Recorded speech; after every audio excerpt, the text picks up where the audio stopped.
Welcome to my channel কাছের বন্ধু অদিতি। তোমাদের সবাইকে স্বাগত। আমার তো বেশ কিছুদিন ভিডিও আসছে না, সেই কারণটা জানানোর জন্যই আসলাম। এটা রোজের যে ভিডিও নর্মাল পুরো দিনের দেখায় সেরকম একটা ভিডিও না, কারণ আমার বিশাল বড় একটা আমাদের একটা বিশাল বড় লস হয়ে গেছে। সেটা ভেবেও মানে বলতেও তোমাদের কাছে কেমন লাগছে, সেটা একদম সহ্য করার মতো না। এমন একটা দিন যেটা ভগবান যেন কাউকে কখনো না দেখায়, তবু তা সত্ত্বেও আমাকে আমার মেয়ের কথা ভেবে, আমার কুট্টুসের কথা ভেবে আমাকে স্বাভাবিক থাকতে হচ্ছে। কারণ কুট্টুস তো খুব ফিটফাট ছিল, পছন্দ করতো একদম পরিষ্কার পরিচ্ছন্ন ফিটফাট সাজুগুজু করে থাকা। যাই হোক, তোমাদের কারণটা বলি। কুট্টুস আমাদেরকে 23 তারিখ রোববার দিন রাত 1:40 চলে যায় আমাদের ছেড়ে।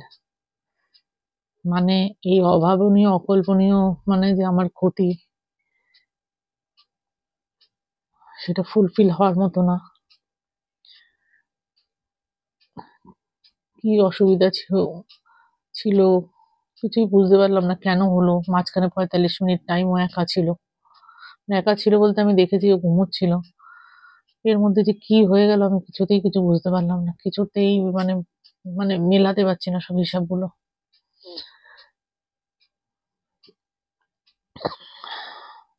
সারাদিন এত সন্ধ্যে 6টা পর্যন্ত নিচে শপে খেলে গেছে। সারাদিন এত উৎফুল্ল ছিল।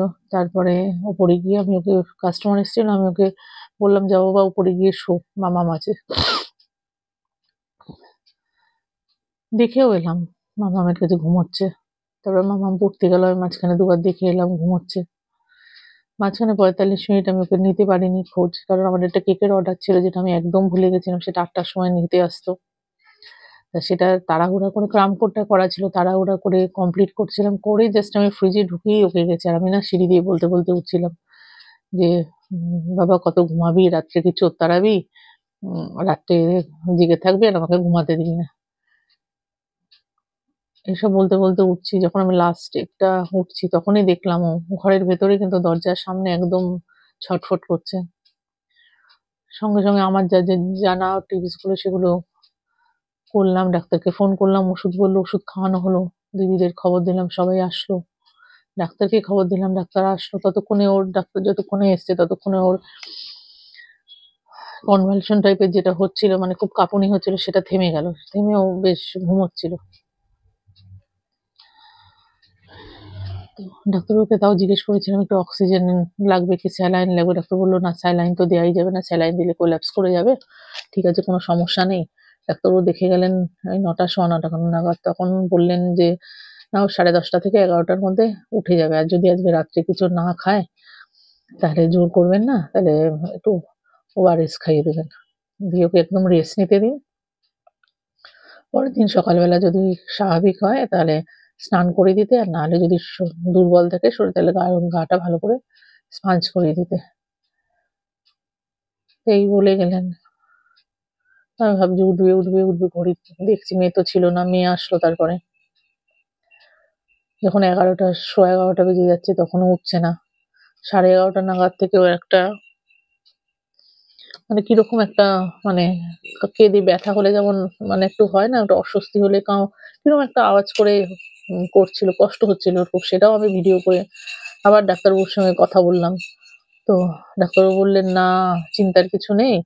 ওর পেটে, ও ডাক্তারবাবু তখন যখন এসেছিলেন তখন বললেন ওর প্রচন্ড গ্যাস হয়ে গেছে আর বুকে সর্দি, কনজেশন আছে, লাং কনজেশন আছে। তো আমি যখন পরের বারে যখন ভিডিওটা করে ওনাকে দেখালাম, পাঠালাম, রাতে ফোনে কথা বললাম, তখন বললো না, এই উইন্ডটা পাস করলে ও রিলিফ পাবে। এর মধ্যেও পটিও করতে শুরু করেছিল। আর ও যেহেতু খুব পরিষ্কার পরিচ্ছন্ন থাকে না, আমি বারবার পরিষ্কার করে দিচ্ছিলাম।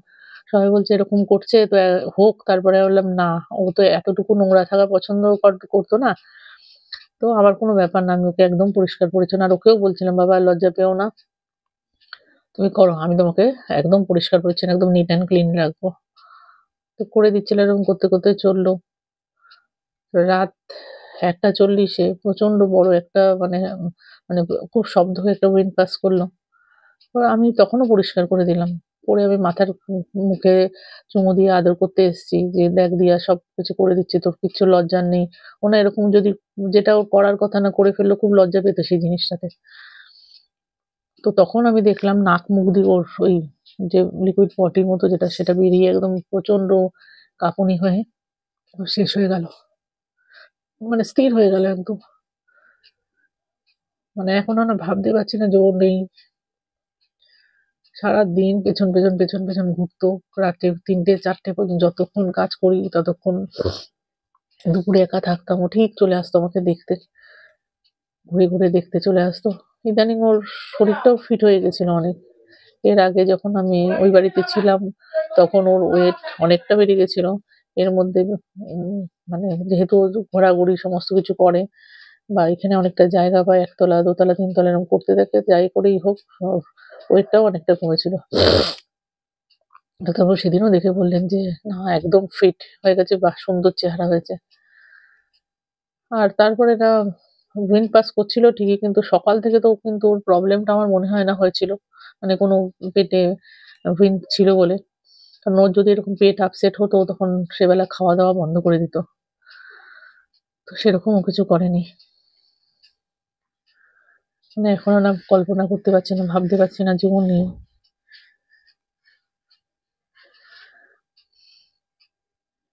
ওকে ছাড়া ও থাকতে পারত না আমাদের ছাড়া একবেলা। জানি না এখন আজকে অনেকগুলো দিন হয়ে গেল কি করে আছে, তাই ওকে ফটো দেখে প্রশ্ন করছি।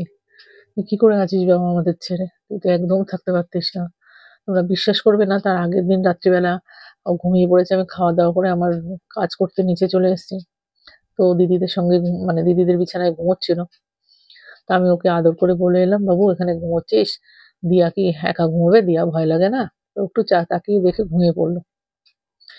রাত ২:৩০-র সময় যখন আমি উপরে উঠেছি, তখন দেখলাম না ও আমার জন্য অপেক্ষা করছে আমার বিছানায়।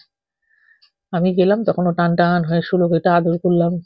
মানে খুব আদর করলাম। তারপরে ও যেমন চায় ওর শরীর মানে চুলকে দেওয়ার জন্য সেগুলো করলাম। ভগবান মানে আমার জন্য এতটা নিষ্ঠুর ভাবতে পারি না। মানে কোনো কিছুই যেন আমার ভালো কিছু হওয়ার নেই। সব কেড়ে নিতে আমার ফাঁকা। জায়গাটা একটা ফাঁকা। ওই তো ছিল একদম নিঃস্বার্থভাবে ভালোবাসার। একমাত্র ওই ছিল, যার কোনো স্বার্থ ছিল না আমাকে ভালোবাসার পেছনে। একবারের জন্যও বুঝতে পারিনি তাহলে একটুও কাজ ছাড়া করতাম না। এইভাবে সবাইকে ভগবান সরিয়ে দিয়ে ওকে নিয়ে গেল। ওকে যেই জায়গায় দিয়ে এসেছি খালি মনে হচ্ছে যেন ওখানেই আমি চলে যাই, ওখানেই থাকি। সেজন্য না ভিডিও একদম করার মানুষের তোমরা দেখেছো ইদানিং আমার সব ভিডিওতেই থাকতো, ওর কর্মকাণ্ডগুলো দেখাতাম, ভালো লাগতো। ভিডিও করে রেখেছিলাম। মেয়েরও মনের অবস্থা একদম ভালো না। ডক্টর বলেছেন যে একদম ওর সামনে খুব স্বাভাবিক থাকতে। ওর প্রি-বোর্ডও চলছে। মানে মেয়েটাও আবার যে কত কষ্ট কত দুঃখ যে নেবে। মেয়ে খুব চাপা। খুব একটা কান্নাকাটি করেনি, একদম পাথর হয়ে গেছে ও আরকি। আর দেখাতে চাইছে যে কিছুই হয়নি, কিন্তু ডক্টর বলেছেন ওকে চোখে রাখতে। তাই আজকে ভিডিওর মধ্যে, আজকে ব্লগের মধ্যে ওই ওর কিছু কার্যকলাপ এই নিয়েই ভিডিও। ওর স্মৃতিটা রোমন্থন করা। ও তো আর নেই, আর তো ভিডিওতে ওকে দেখাতে পারবো না, যেগুলো তোলা আছে সেগুলোই। নতুন আর কিচ্ছু দেখাতে পারবো না। ওকে নিয়ে এসেছিলাম ৩৪ দিন বয়সে। তবে থেকে তিল করে ওকে যত্ন করে গড়ে তোলা। মেয়েও সবসময় বলতো, "মা তুমি ওকে ভালোবাসো।" মেয়ে ছিল মা, আমি ছিলাম দিদা। কিন্তু মেয়ে বলতো, "মা আমি মা, ও আমাকে তো মনেই করে না, ও তোমাকেই বেশি ভালোবাসে।" আমি বলতাম যে, "দেখ ওরাও বুঝতে পারে তুই যে ছোট, তুই বাচ্চা, তুই মা হওয়ার মতো নোস।" মানে সকালে রান্নাঘরে রান্না করতে গেলে সেখানে থাকতো, বাথরুমে গেলে সেইখানে গিয়ে বসে থাকতো। ছাদে যেতাম পেছন ছাদে ঘুরতে বেড়াতে এত ভালোবাসতো। এখন আর কিছুই করতে ইচ্ছে করছে না। তবুও আসতে হচ্ছে, বসতে হচ্ছে। ও নিজেও তো খুব অ্যাক্টিভ ছিল, সেগুলো মনে করে করে সবাই বলছে, তবেই ওকে শ্রদ্ধা জানানো, সম্মান জানানো হবে।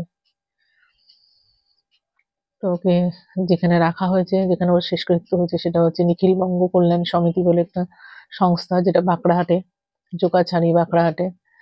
তো ওদের ব্যবস্থাটা খুব সুন্দর।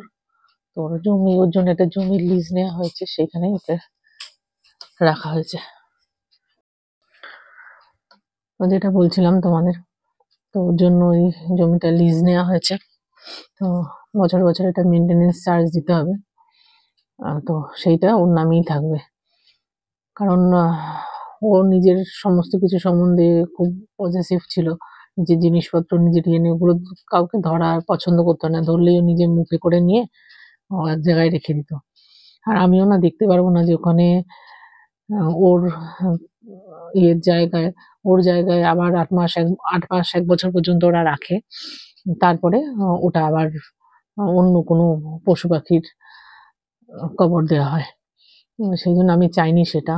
সেই জন্য আমি এটার অনেক ইউটিউব খুঁজে ব্যবস্থা করে, সেদিন রাত্রে তো আর ঘুমাইনি, তো এইগুলো দেখছিলাম বসে। তা এইটাই করলাম যে ওর জায়গাটা ওরই থাক, আমি তো যত জীবন বাঁচবো আমি এটা মেনটেন করে যাব। আশা করি ভগবান তো সবকিছু কেড়ে নিয়েছে, এইটুকু সুযোগ আমাকে দেবে, এইটুকু যেন আমি ওর জন্য করতে পারি। আর তারপরে মেয়ে কন্টিনিউ করবে, সেরকমই ইচ্ছা আছে। আর যাবো মাঝে মাঝে। আর আর কোনো কিছু আনবো না আমি। অনেকে বলছিল যে নিয়ে আসার জন্য, পারবো না, ওর জায়গাটা না আমি কাউকে দিতে পারবো না। এর আগেও একটা ছিল, সে আর অনেকেই ছিল, কিন্তু যে আরেকজনও ছিল ভীষণ বেশি, মানে পজেসিভ ছিল আমাকে নিয়ে। সে 2018 সালের কালী পুজোর দিন আসে, 2019 সালের কালী পুজোর দিন চলে যায়। সে কোথা থেকে এসেছিল সেটাও কেউ জানতো না, আর কোথায় চলে গেছে সেটা অনেক খোঁজ খবর সমস্ত তোলপাড় করে ওকে খুঁজে পাওয়া যায়নি। তখন মেয়ে অসুস্থ ছিল। তো যাই হোক, সাংঘাতিক। ওও তো আমার, ওর নাম কালু ছিল। ও তো আমাকে মাম্মামও পর্যন্ত আমাকে ধরতে পারতো না, এতটাই মানে আমি শুধু ওর। মামাম যদি কখনো আমাকে জড়িয়ে ধরতো, একদম তার মাঝখানে না ঢুকে যেত, আর যদি না সরাতে পারতো তাহলে কান টেনে ওকে কান কামড়ে সরিয়ে দিত। তো সেই জন্য না আর আনবো না। তারপরে মেয়ের পরে বড় হবে, কলেজে যাবে, ও টাইম দিতে পারবে না। আমিও বিভিন্ন কাজকর্মের মধ্যে ব্যস্ত, সেইখানে তো সময় দেওয়া সম্ভব হবে না। সেই জন্য কি ওদের না খুব কষ্ট হয়। ওরা তো বলতে পারে না। মেয়েও বলছিল মা আরেকটা নিয়ে আসে, কিন্তু আমি বললাম দেখ, ওরা তো বলতে পারে না। আজকে যদি মানুষ হতো তাহলে হয়তো চিৎকার করে ডাকতে পারতো যে আমার এই কষ্ট হচ্ছে, এই অসুবিধা হচ্ছে। ও তো বলতে পারলো না, নিঃশব্দে চলে গেল। সেই জন্য আর কাউকে আনতে পারবো না, আর কাউকে ওর জায়গায় আমি বসাতে পারবো না। ওই জন্য ঠিক করেছি আমি মাঝে মাঝে যাব। ওর জন্মদিনের দিন ইচ্ছা আছে ওখানে যত যা কিছু আছে, কিছু একটা সামান্য কিছু ওদের জন্য করা। আর মেয়ের জন্মদিনও আছে, ওখানে দেখলাম ওর ভেতরে অনাথ আশ্রমও আছে। আমি ভিডিওতে দেখেছিলাম, কিন্তু মেয়ে গিয়ে ঘুরে সব জায়গায় দেখে এসেছে। জায়গাটা ভীষণ সুন্দর। আমার কুট্টুস যেমন পছন্দ করতো সেই রকম পুরো জায়গাটা একদম পরিষ্কার পরিচ্ছন্ন, নিট অ্যান্ড ক্লিন, আর ভীষণ ওয়েল মেনটেন। আর প্রচুর গাছগাছালি ওখানে, একটা পুকুরের পাশে সুন্দর জায়গা দিয়েছে, খুব ঝকঝকে তকতকে পরিষ্কার। সেদিন তো আর ভিডিও করার মানসিকতা ছিল না। আমি এরপরে যখন যাব তোমাদের নিশ্চয়ই ভিডিও করে দেখাবো। আর তোমরা না সবাই প্রার্থনা করো যেখানে থাকে যেন ভালো থাকে, আর এরপরে যেন, পরে এত স্বল্প আয়ু নিয়ে এবার পৃথিবীতে এসেছিল, এরকম যেন ওর কোনোদিন আর না হয়। ওর যেন ভালো জন্ম হয় একটা।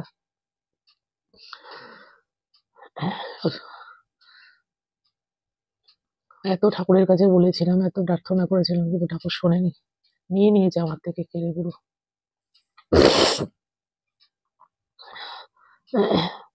আমি কাঁদলেও খুব কষ্ট হতো ওর, সেটাই বারবার করে সবাই বলছে। আর মেয়ের দিকে তাকে শক্ত থাকতে হচ্ছে, সহ্য করতে পারছি না একদম।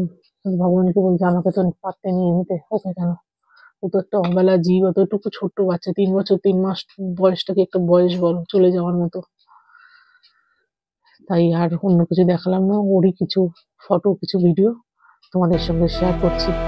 তোমার সঙ্গে তাকে দেখো, আর ওকে আশীর্বাদ করো, রাতটা যেন শান্তি পায়, যেন ভালো থাকে, এখানেই থাকো। চলো কিছু ভিডিও আর কিছু ফটো আমরা দেখি। जाने वो कौन सा देश जहां तुम चले गए, चिट्ठी न कोई संदेश, जाने वो कौन सा देश जहां तुम चले गए। चिट्ठी न कोई संदेश, जाने वो कौन सा देश जहां तुम चले गए, जहां तुम चले गए। इस दिल पे लगा के ठेस, जाने वो कौन सा देश जहां तुम चले गए।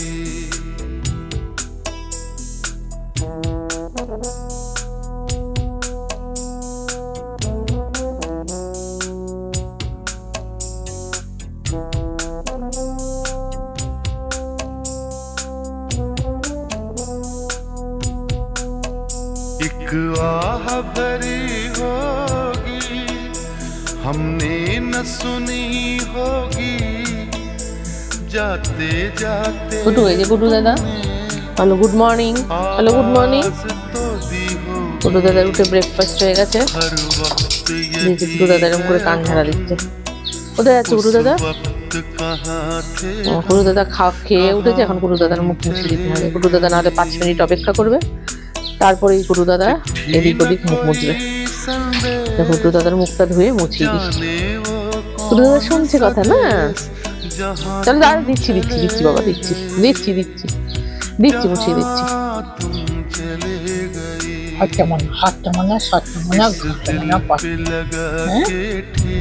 এত ভদ্র হয়।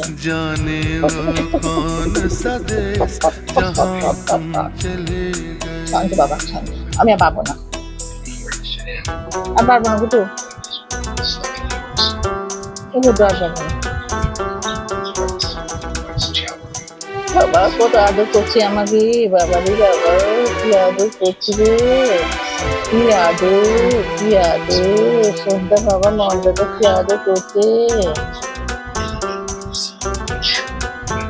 শান্ত বাবা মনটা। বাবা এই দিয়া তো পালে না বাবা, দিয়া ব্যথা সব ছড়িয়ে ব্যথা দিয়া। এখন কুটুর আল্লাহ দিয়ে হচ্ছে।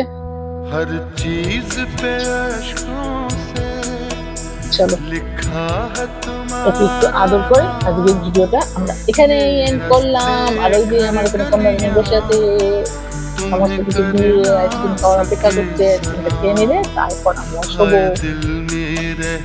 বলো গুড নাইট বলো। এই যে এই যে এই ছেলে, এই ছেলে থাক, আমি দেবো না তো, তাহলে আর দেবো না, দেবো না কুটু, আমি আর দেবো না। বলো গুড নাইট বলো, গুড নাইট। সবাই ভালো থেকো তোমরা, বললে না তো? সে কুটু দাদা বসে আছে, কুটু দাদার আবদার হচ্ছে। কুটু দাদা এখন সোয়েটার পরে, এই যে কুটু দাদার সোয়েটার। চলো কুটু দাদা সোয়েটার করো, বসো বসো, বসেই পরে দিচ্ছি। দেখো কত হাত দাও, হাত দাও, হাত দাও, হাত দাও, হাত দাও বাবা, হাত দাও, হাত দাও বাবা, হাত দাও। এখন দাঁড়াও, এই হাতটা দেবো, আরে এই হাতটা দেবো। সোয়েটারটা টাইট হয়ে গেছে বাবা, দেখি দাও, হাত দাও। তাহলে বড় সোয়েটারটা পরে দেবো, হবে না বাবা এটা। দাঁড়া বড় সোয়েটারটা নিয়ে আসি, এটা কুটু দাদা ছোট হয়ে গেছে। দাঁড়া বড় সোয়েটার নিয়ে আসি, বড় সোয়েটারটা নিয়ে আসছি। এটা চেঞ্জ করে বড় সোয়েটার পরতে হবে। চলো বসো ওখানে, বসো ওখানে, বসো বসো বসো, আসো চলে আসো এইখানে, এইখানে এইখানে আসো, এইখানে বসো। Sit down, sit down, sit. আচ্ছা সিট ডাউন করে দিচ্ছি, পড়াচ্ছি তো, সিট ডাউন করো।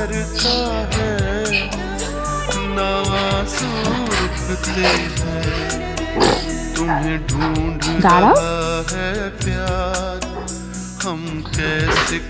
দাও।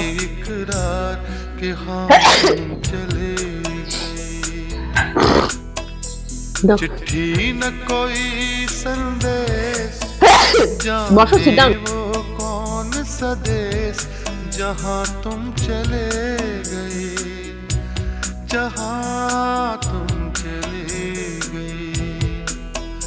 इस दिल पे लगा के ठेस, जाने वो कौन सा देश जहां तुम चले।